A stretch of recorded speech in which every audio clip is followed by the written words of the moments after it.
এই যে বন্ধুরা চলছে আমাদের কাটাকাটি চলছে, আলু ওখানে পেঁয়াজ কাটা চলছে, ছোলা দিয়ে চাট মশলা দিয়ে একটা সুন্দর করে একটা জিনিস বানানো হবে।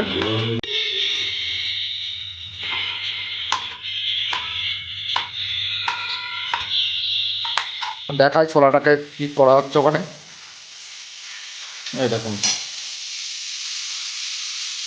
ছোলা সিদ্ধ করে ওটাকে তেলের মধ্যে সুন্দর করে তালা হচ্ছে, এর মধ্যে জিরে পড়বে, গোটা দিয়ে দিয়ে সম্বার দেওয়া হচ্ছে, ভাজা মশলা পড়বে। দারুণ খেতে হয়, এটা বাড়িতে করে দেখবেন,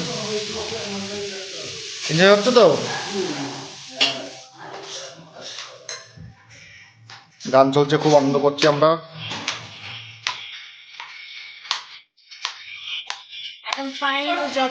একদম চপার চপ।